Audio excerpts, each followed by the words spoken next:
दफ्तर में पेशी को जा रहे राहुल गांधी के साथ जा रहे कांग्रेसियों को दिल्ली पुलिस ने डिटेन कर लिया, जिसमें राजस्थान के मुख्यमंत्री अशोक गहलोत को भी थाने में बिठाया गया। नेशनल हेराल्ड केस में राहुल गांधी की ईडी के सामने पेशी होनी थी और अपने कार्यकर्ताओं से कांग्रेस मुख्यालय में पहुंचने की अपील की थी। कांग्रेस मुख्यालय अकबर रोड से ईडी ऑफिस तक राहुल गांधी की पेशी होनी थी, वहां तक मार्च करना चाहती थी, लेकिन दिल्ली पुलिस ने मार्च की इजाजत नहीं दी। इसके बावजूद बड़ी संख्या में कांग्रेसी कार्यकर्ता कॉल करता हूं कि प्रदीप के साथ नोकझोंक में राष्ट्रीय प्रवक्ता सुरजेवाला ने बीजेपी पर आरोप लगाए। कहा, जब जब भाजपा डरती है पुलिस के पीछे छुपती है। एक समय अंग्रेजी हुकूमत भी पुलिस के पीछे छुपा करती थी जब हम स्वतंत्रता संग्राम को कुचला था। आज के दौर में मोदी सरकार ईडी और पुलिस के पीछे छुपी हुई है। हमने मोदी सरकार की तरह देश की संपत्ति औने पौने दाम में अपने मित्रों को नहीं बेची। नेशनल हेराल्ड के मालिक 1973 में भी एजेएल थी और आज भी 13 जून 2022 को एजेएल ही है। नेशनल हेराल्ड की संपत्ति का 1 इंच न किसी को बेचा गया है न किसी को दिया गया है। 90 करोड़ में से 67 करोड़ कर्मचारियों की तनख्वाह व वीआरएस के लिए दिया गया, बाकी सरकार का बकाया है। बिजली के बिल भवन के लिए भुगतान हुआ है। यह अपराध कैसे हो सकता है? ये एक कर्तव्य बोध है और बीजेपी खिसिया कर अब कांग्रेस के बड़े नेताओं को टारगेट कर रही है। अमित जीजू, दिल्ली समाचार 24। आ गया है।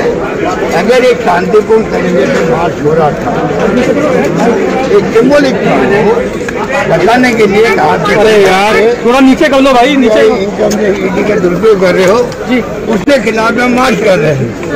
इसमें क्या दिक्कत थी? कुछ लोग भी अगर चारों ओर से घेरेबंदी कर दी गई है, आज से भी जैम हो गए हैं।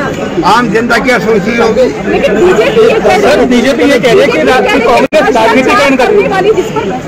कौन सा आरोप लगा है? राजनीतिकरण कर रही है कांग्रेस। आरोपी राजनीतिक से ग्रसित है। कोर्ट के केस कांग्रेस चल रहा है। ईडी का पीछे में आगे पीछे में पूरे देश में ईडी के छाले पड़ रहे हैं। चुनाव होते हैं। भारतीय राष्ट्रीय कांग्रेस 136 साल से इस देश के हर व्यक्ति की आवाज है। हम उस गांधी के वंशज हैं जिन्होंने निहत्थे रहकर देश की जनता की ताकत के बल पर तानाशाही ताकत को, अंग्रेज की ताकत को हिंदुस्तान छोड़कर भाग जाने को विवश कर दिया था। हम उस पंडित नेहरू की वैचारिक सोच हैं जिन्होंने देश की आजादी के आंदोलन में 10 साल कारावास में बिताए और राष्ट्र निर्माण का संकल्प पूरा करके दिखाया।